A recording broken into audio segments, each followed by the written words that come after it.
secara mandiri. Aku inget tuh waktu SD tuh sedemikian sampai aku tuh punya perpustakaan kecil loh di rumah.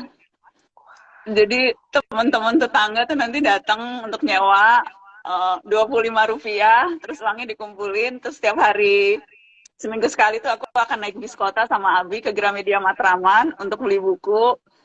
Terus jadi itu tuh pokoknya itu ya itu SD udah punya perpustakaan di rumah untuk tetangga-tetangga, sama duit jajan tuh dihabisin untuk beli buku, untuk baca majalah. Aku inget tuh kan langganannya langganan Bobo, mama langganannya Kartini. Aku inget waktu masih kecil aja tuh aku suka dimarahin karena kalau udah selesai baca Bobo aku akan malam-malam akan ngintip baca majalah Kartini, oh mama oh papa. Padahal masih anak SD nggak boleh kan, harus baca oh mama oh papa, tapi saking hausnya sama saking hobinya baca majalah Kartini nyokap aja gue baca, padahal masih SD waktu itu. Siap. Mbak Nana, kalau evolusi membacanya seorang Mbak Nana nih dari anak-anak ke remaja ke dewasa seperti apa? Apakah ada buku-buku tertentu di setiap periode itu?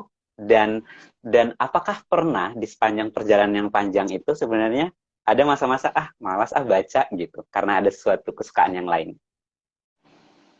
Enggak sih, karena kalau buat saya tuh baca itu kebutuhan, jadi bukan sesuatu yang, kalau kebutuhan kan selalu akan dicari ya. Kalau itu nggak didapat akan selalu merasa ada yang kurang gitu. Jadi di setiap aktivitas, di setiap kegiatan, kalaupun saya ada kegiatan baru nih, saya akan mencari bahan bacaan yang bisa membuat saya semakin suka pada kegiatan itu. Saya ngasih contoh, saya belum lama ini nih lagi belajar lari, lagi suka lari. Dimulai dari pandemi kan mengubah banyak hal ya. Saya yang tadinya nggak suka lari sama sekali, malah takut. Jadi suka lari. Dan ketika aktivitas baru itu saya temukan, bacaan saya banyak akhirnya tentang gimana cara lari, gimana buku-buku tentang pelari-pelari maraton yang berhasil gitu, gimana nutrisi yang cocok untuk seorang pelari gitu. Jadi karena itu jadi kebutuhan, aktivitas baru pun itu akan selalu terkait dengan kebutuhan saya untuk selalu membaca yang dikaitkan dengan minat saya yang baru gitu sih. Siap. Nah, kalau tentang pertanyaan sebelumnya yang evolusi membaca dan buku-bukunya Mbak Nana dari kanak-kanak remaja ke dewasa? Kayaknya saya dari dulu emang selalu suka novel sih, Mas. Jadi saya tuh novel dari mulai buku cerita, terus mulai SMP tuh saya suka, dari SD tuh selalu suka tuh Lima Sekawan, Trio Detektif. Terus waktu SMP tuh udah suka Agatha Christie, cerita-cerita misteri. Terus habis itu, dan sampai sekarang kalau novel tuh saya selalu senengnya nyarinya novel-novel kriminal. Salah satu penulis favorit saya tuh sekarang Jo Nesbo. Ini saya suka banget karena cerita-cerita misterinya tuh selalu menarik gitu, out of the box. Dan jadi satu hal yang konsisten adalah saya dari dulu pelahap cerita misteri, novel-novel kriminal detektif, dan itu yang bertahan sampai sekarang. Kalau bacaan-bacaan yang lain itu banyak terkait dengan apa yang menjadi minat saya spesifik. Kayak sekarang tuh lagi ramai AI. Jadi saya banyak baca buku tentang itu. Ketika menjelang pemilu, dan karena saya memang wartawan politik hukum, sekolah saya pun waktu itu sekolah politik hukum. Jadi ada banyak juga buku-buku yang waktu itu untuk kepentingan studi, untuk kepentingan pekerjaan. Saya banyak baca buku-buku politik gitu. Terus karena anaknya Abi, kualat kalau nggak baca buku-buku Abi. Jadi selalu setiap kali Abi ngeluarin buku, itu juga selalu saya baca gitu. Jadi banyak hal sih, karena sekali lagi kalau kita udah ngerasa buku itu sebagai suatu teman dan membaca itu kebutuhan, apapun aktivitas yang kita lakukan, seperti yang tadi aku bilang, kita akan selalu mencari teman untuk menemani kita di sepanjang aktivitas itu. Iya. Mbak Nana, apakah membaca untuk semua orang? Yes. Kenapa? Yang pertama gini, menurutku beda dengan bahasa. Manusia tuh punya insting bahasa. Tapi membaca itu bukan insting. Membaca itu menurutku skill atau keterampilan yang perlu dilatih. Jadi nggak otomatis memang inherent in us gitu. Beda dengan bahasa, manusia akan melakukan, sejak lahir tuh ada kecenderungan untuk bisa mengartikulasikan dengan apakah simbol, dengan gerakan, apa. Bahasa tuh insting. Tapi membaca itu kompetensi yang harus diusahakan. Dan nggak ada anak yang terlahir nggak suka baca tuh nggak ada. malah justru anak lahir dengan rasa keingintahuan, anak lahir dengan apa namanya, keinginan untuk eksplorasi banyak hal. Dan membaca itu cara yang paling mudah, paling murah, dan paling efektif untuk memenuhi rasa keingintahuan anak-anak kan. Jadi sekali lagi, membaca itu skill atau kompetensi yang bisa dilatih. Dan saya sering kasih analogi ini. Sama halnya seperti kita pelari maraton gitu. Semakin sering kita latihan, semakin kuat otot kaki kita, semakin kuat otot jantung kita, semakin stabil heart rate kita, semakin kencang larinya, semakin cepat pace-nya, semakin jauh jaraknya. Membaca juga seperti itu. Semakin kita sering membaca, sedikit demi sedikit, membiasakan, melakukan banyak hal untuk mencari buku yang menarik minat, konsisten bertahan walaupun ngantuk baru sehalaman 2 halaman, tapi konsisten mencapai target, itu skill yang bisa dilatih membaca itu. Dan itu investasi yang menurut saya wajib hukumnya untuk setiap manusia. Wait, maksudnya seorang Mbak Nana juga kadang-kadang masih mau ngantuk saat baca? Wajar, maksudku aku tuh selalu ada bilang, Mbak Nana gimana ya, baru baca 5 menit udah ngantuk gitu. Ya itu sekali lagi ya karena nggak dilatih, ototnya nggak dilatih, otak kita juga nggak dilatih gitu. Kalau lu ngelatih ngebaca dan ngasih target minimal sehari 10 menit gue baca gitu. Habis itu besok akan bertambah 15 menit jadi 20 menit dan sebagainya. Tapi iya, itu tuh sesuatu yang harus dilawan dan dilatih. Plus juga mencari buku yang menarik.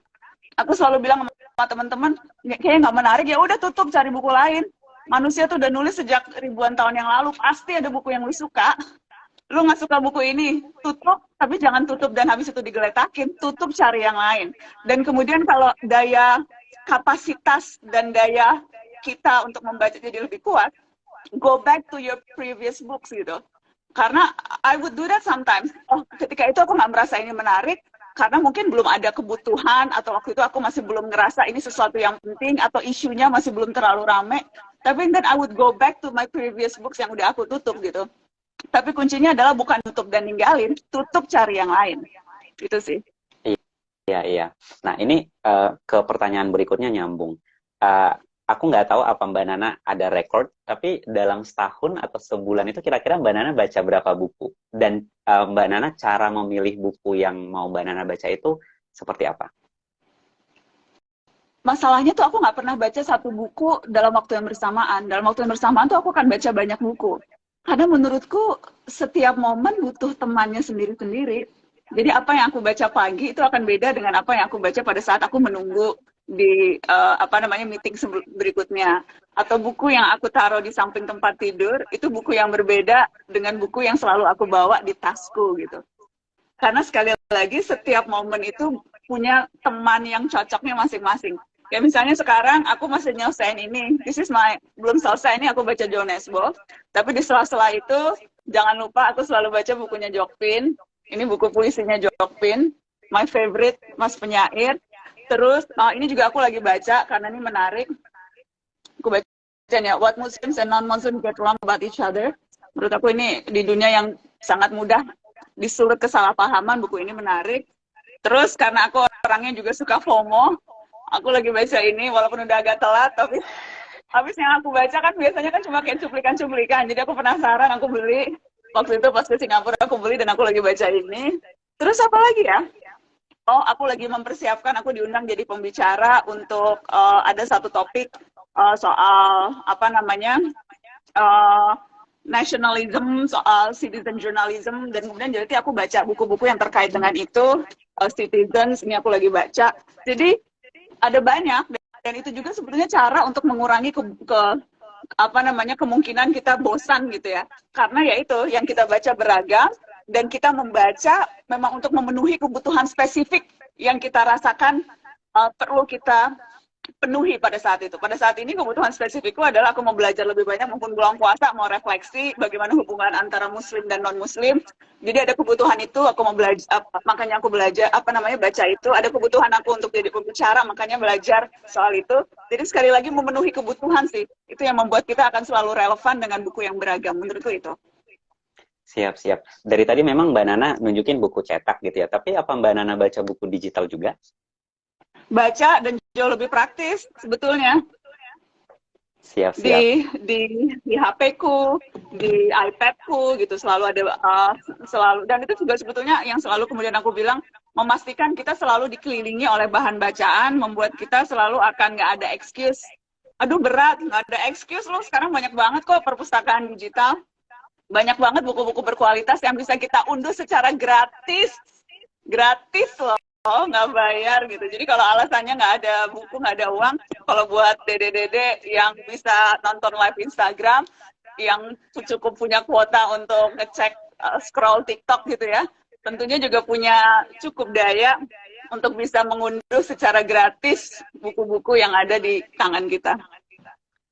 Baik, siap. Mbak Nana, terima kasih. Semuanya daging. Kalau tadi di grup, ini Mbak Nana ngomong pasti semuanya ini wagyu premium nih yang dibilangin Mbak Nana gitu. Dan ternyata benar. Jadi gula-gula kita masih dengan Mbak Nana dan kita masih punya banyak waktu nih. Silakan kalau ada pertanyaan, tanyakan di kolom komentar. Rekan saya co-host Muti akan memungut dan akan mengirimkan ke saya dan akan saya tanyakan langsung ke Mbak Nana. Mbak Nana, sambil menunggu pertanyaan dari gula-gula, saya masih ada beberapa pertanyaan. Ini agak sedikit jauh dari kehidupan personal Mbak Nana dengan buku-buku. Ini lebih ke peran yang pernah Mbak Nana kerjakan sebagai Duta Baca Indonesia dari 2016 sampai 2021 gitu. Sepanjang perjalanan itu 6 tahun, lama banget ya Mbak Nana. Sebenarnya lima tahun kalau sih sebetulnya. 2016 sampai 2021. 20. Oh 20, sorry, 5 tahun. Baik. Jadi siap. Satu periode tuh 5 tahun udah kayak presiden. Tapi aku nggak mau nambah sama 2 periode, apalagi 3 periode. Cukup 1 periode aja. Iya. Dan sebenarnya kita sempat bahas di grup gitu kan. Sebenarnya kalau bukan karena Mbak Nana, kita pernah tahu nggak sih kalau Indonesia itu punya duta baca gitu? Boleh cerita nggak Mbak? Apa yang Mbak Nana kerjakan untuk sebagai perannya itu duta baca Indonesia? Apakah ada ide-ide brilian gitu yang Mbak Nana temukan di lapangan saat melakukan perjalanan sebagai seorang duta baca Indonesia dari timur ke barat Indonesia yang mungkin kami nih bisa adaptasi gitu. Saya belajar banyak jadi duta baca, terutama ketika saya ketemu teman-teman pegiat literasi yang selalu saya gambarkan sebagai orang-orang yang begitu keras kepala mengajak orang mau mencintai bahan bacaan. Salah satu tugas duta baca itu memang keliling daerah, dan selalu ketika selama 5 tahun itu tuh saya keliling daerah itu yang ke pelosok-pelosok, bukan yang di kota-kota besar, karena justru untuk melihat bagaimana kenyataan di akar rumput gitu. Dan kenyataan yang saya temui memang menimbulkan 2 emosi. Yang pertama sedih, miris gitu ya, ngelihat kondisi kualitas perpustakaan daerah, atau kemudian melihat bagaimana akses buku sangat susah didapat. Tapi di sisi lain tuh juga bangga, karena di setiap daerah yang saya datangi, selalu ada kumpulan orang-orang keras kepala yang nggak mau menyerah gitu ya, teman-teman pegiat literasi yang melakukan berbagai daya upaya untuk memastikan anak-anak punya kesempatan untuk belajar jatuh cinta pada membaca. Dan ini mereka adalah anak-anak muda yang bahkan ada dulu teman-teman pustaka bergerak yang moda transportasinya tuh ketika waktu itu di kepulauan, jadi naik perahu dari satu pulau ke pulau lain membawa bahan bacaan gitu ya. Dan ada beberapa insiden ketika kemudian tertelan ombak, bahan buku-bukunya hanyut dan sebagainya. Ada sering tuh kita dengar cerita-cerita itu. Ada teman-teman yang noken pustaka di Papua, yang naik turun gunung pedalaman Papua membawa noken yang isinya bahan bacaan gitu, buku-buku. Ada kuda pustaka, ada telur endok pustaka. Jadi penjual telur endok di Cimahi apa kalau nggak salah. Jadi di sela-sela jualan, dia tuh ada bahan bacaan gitu ya, buku-buku yang dia taruh di tempat jualannya, sementara dia masak, anak-anak nunggu ngantri sambil membaca gitu. Jadi ada banyak banget nih kisah-kisah pegiat literasi yang berada di seluruh Indonesia gitu ya, yang itu jadi salah satu highlight saya sebagai duta baca Indonesia. Yang kemudian saya rasa justru merekalah duta baca yang tanpa gelar, tanpa pengakuan, tapi dedikasinya dan kontribusinya begitu nyata. Jadi itu salah satu highlight yang saya dapatkan sih. Siap. Apa jika Mbak Nana bisa mengulang kembali tuh 5 tahun yang satu periode itu, apa hal yang ingin Mbak Nana lakukan yang saat itu belum sempat gitu?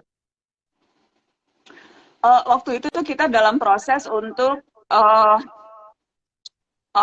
jadi ada beberapa hal. Yang pertama waktu itu memang kita sudah berhasil, dan tapi kemudian sayangnya kemudian terhenti.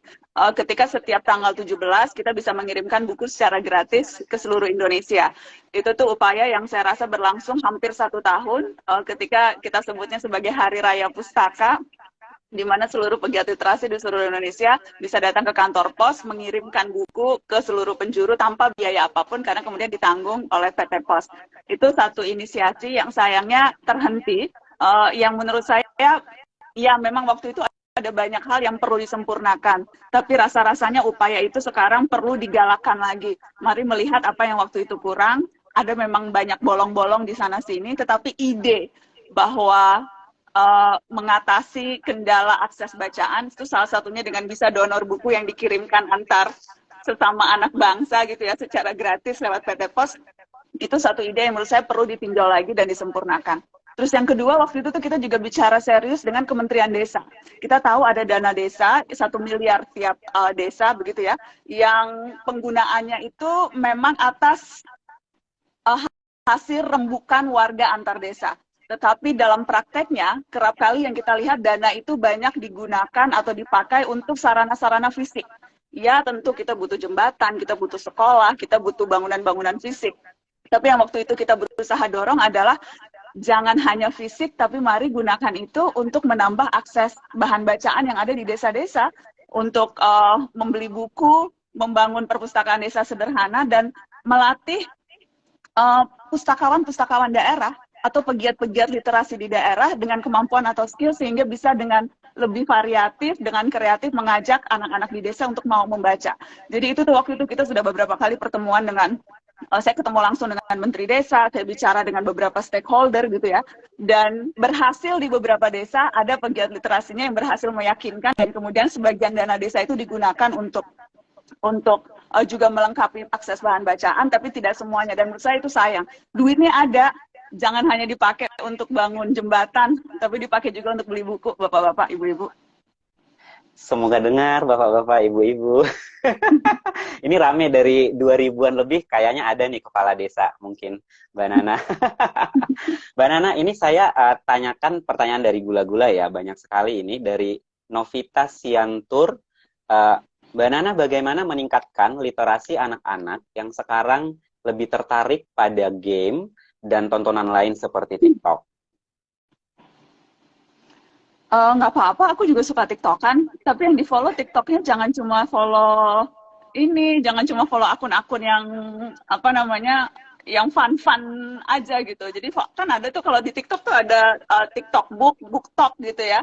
Kalau di Instagram tuh ada banyak akun-akun buku, di narasi misalnya kita punya klub buku narasi yang secara reguler membagikan informasi tentang buku, yang bikin klub kita untuk mencari informasi, kita akan terdorong untuk itu kok. Jadi minimal sekarang ya yang di-follow akunnya variasi, dan kemudian pasti ada yang nyantol, and hopefully untuk juga menjadi medium membuat kita suka pada tangannya ada pada keluarga, pada ibu, pada ayah, pada orang tua gitu ya, dan juga pada guru, pada teman-teman yang sudah lebih dulu menemukan cintanya pada literasi, untuk juga mau menjadi mak comblang bagi anak-anak yang mungkin masih belum tahu apa nikmatnya membaca buku. Dan memang untuk itu perlu kreatif, perlu mendekatkan mereka dengan hal-hal yang lebih dulu dekat dengan mereka, salah satunya sosial media. Aku ingat tuh, aku pernah baca di Amerika itu ada satu aplikasi membaca yang menjadi begitu populer yang namanya Hook. Jadi ada sepasang